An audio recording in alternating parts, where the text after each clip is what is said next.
Halo semuanya, selamat datang di pemaparan kita kali ini. Hari ini kita bakal bongkar satu narasi besar yang benar-benar luar biasa. Kita bakal jalan-jalan ke masa lalu, menelusuri gimana sih Nusantara, kepulauan tempat kita tinggal ini, bisa bertransformasi dan berevolusi selama ribuan tahun sampai akhirnya ngebangun fondasi kebudayaan yang super kaya. Penasaran kan?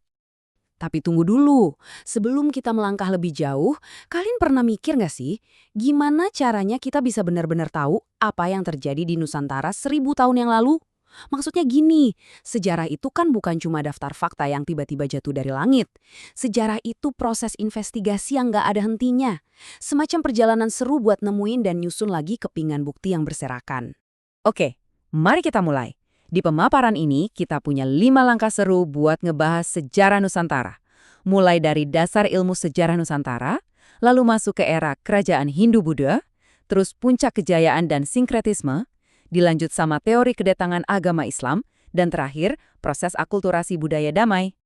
Kita langsung masuk ke bagian pertama, dasar ilmu sejarah Nusantara, atau fondasi dari sejarah itu sendiri.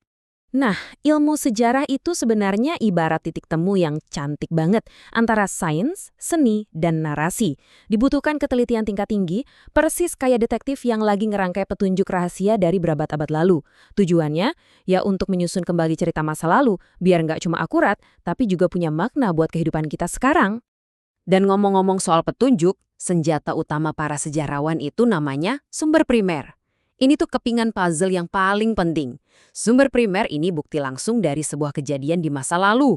Bisa berupa batu prasasti, arsip resmi yang udah kuno, artefak fisik, atau bahkan catatan harian penjelajah asing. Bayangin aja, tanpa bukti-bukti langsung ini, merekonstruksi masa lalu itu ya cuma sekedar ilusi semata. Kalau kita lihat bentang waktunya, sejarah Indonesia itu masif banget, luar biasa panjang. Mulai dari zaman prasejarah, terus melangkah ke masa Hindu-Buddha, bertransisi ke era Islam, masuk ke masa kolonial, sampai akhirnya kita merdeka. Tapi hari ini kita bakal benar-benar fokus ngezoom ke satu transisi yang paling epik, yaitu dari zaman keemasan Hindu-Buddha menuju proses integrasi damai agama Islam. Sekarang, yuk kita bahas bagian kedua, era kerajaan Hindu-Buddha, Sang Kekaisaran Emas. Oke, sekarang mari kita pakai ilmu sejarah ala detektif tadi buat ngebongkar mitos buku pelajaran. Kita kan sering banget diajarin kalau kerajaan Hindu tertua di Kalimantan Timur itu didiriin sama Kudungga dan bernama Martadipura. Tapi ternyata, kalau kita cek lagi ke sumber primernya yang otentik, yaitu Prasasti Yupa, nama yang tercatat itu Kundungga, pakai huruf N, dan pusat kerajaannya ada di Martapura. Keren banget kan? Gimana penelitian sejarah yang detail bisa ngoreksi apa yang selama ini kita percaya? Nah, yang bikin makin tercengang adalah angka 20.000 ini. Jadi, cucu dari Raja Kundungga, yaitu Raja Mulawarman yang supra terkenal itu, ternyata pernah mendonasikan 20.000 ekor sapi loh buat kaum Brahmana. Fakta ini benar-benar terukir jelas di prasasti. Angka yang fantastis ini jadi bukti nyata betapa luar biasa kaya dan makmurnya kerajaan Kutai Martapura pada zaman itu. Gila kan? Sekarang kita geser sedikit ke abad kelima di Jawa Barat. Prasasti Ciaruten dari Kerajaan Tarumanagara ngasih kita satu kutipan yang benar-benar tegas. Di situ tertulis kalau sepasang telapak kaki Raja Purnawarman disetarakan sama telapak kakinya Dewa Wisnu. Ini ngasih lihat dengan sangat brilian gimana para penguasa zaman itu memproyeksikan otoritas absolut mereka. Mereka nyiptain citra ilahiyah semacam ini buat melegitimasi kekuasaan penuh di mata rakyatnya. Sementara itu, nyebrang ke wilayah Sumatera, kita disuguhkan sama kedikdayaan Sriwijaya, kerajaan maritim raksasa yang berdiri sekitar tahun 600 Masehi. Kalau kita kutip catatan pengelana asal Tiongkok bernama Itsing, Sriwijaya ini ternyata berkembang jadi semacam hub internasional berskala masif. Bayangin, ada lebih dari 1.000 pendeta Buddha yang belajar di sana, langsung dibimbing sama Maha Guru top, Sakyakirti. Mereka mendalami baik aliran Theravada maupun Mahayana, yang otomatis bikin Nusantara jadi pusat akademik dunia pada eranya. Luar biasa. Lanjut ke bagian ketiga, puncak kejayaan dan sinkretisme di era Majapahit. Mari kita resapi pelan-pelan konsep Siwa Buddha ini. Lewat kitab kuno kayak Sang Yangka Mahayanikan, terungkap sebuah fakta betapa majunya pola pikir peradaban Majapahit. Mereka berhasil melahirkan yang namanya sinkretisme keagamaan. Jadi Dewa Siwa dari ajaran Hindu dan ajaran para Buddha itu sama sekali nggak dilihat sebagai dua pihak yang saingan. Justru, keduanya dipandang sebagai wujud yang setara dari satu kebenaran tertinggi. Super open-minded untuk ukuran zaman itu. Dan konsep ini makin dipertegas lagi sama Amputan Tular dalam kitab Kakawin Arjuna Wijaya.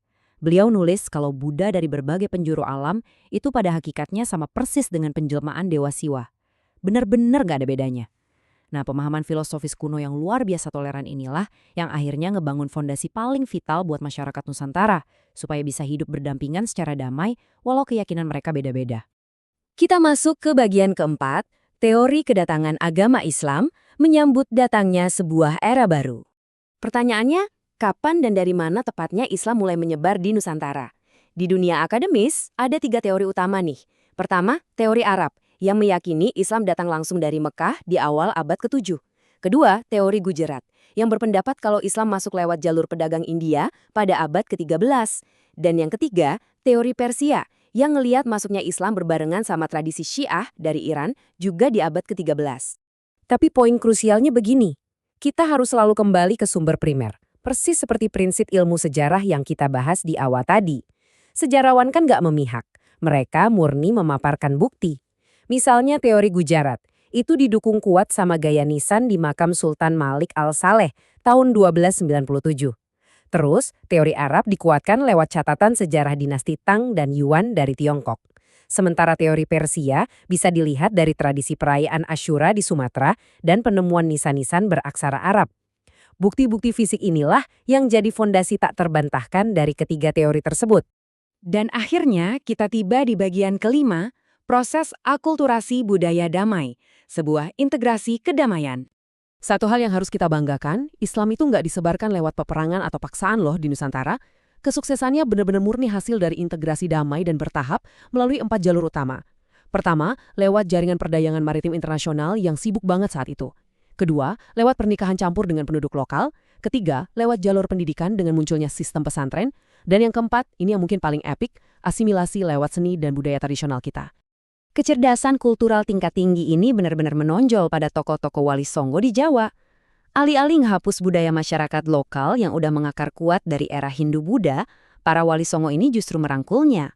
Mereka luar biasa pintar memanfaatkan kesenian tradisional favorit masyarakat, kayak pertunjukan wayang kulit dan alunan gamelan, untuk dijadiin media komunikasi yang efektif. Lewat kesenian inilah mereka ngenalin ajaran Islam dengan cara yang sangat akrab, mulus, dan pastinya penuh rasa hormat.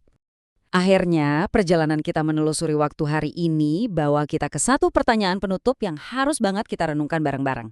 Gimana integrasi budaya yang damai dari masa lalu kita yang gemilang ini pada akhirnya ngebentuk identitas bangsa Indonesia yang kita pegang erat sampai hari ini? Coba deh dipikirin. Dari kejayaan epik kerajaan Hindu-Buddha, ramainya pedagang asing yang datang silih berganti, sampai pertemuan damai berbagai keyakinan, semuanya melebur jadi satu peradaban Nusantara. Bukankah DNA toleransi ini adalah inti sejati dari siapa kita sebenarnya? Saya harap pemaparan ini bisa bikin wawasan kalian makin kaya ya. Teruslah penasaran, teruslah pelajari sejarah kita. Karena masa lalu itu adalah cermin paling jernih untuk ngelihat wajah kita di masa depan. Sampai ketemu di pemaparan seru berikutnya.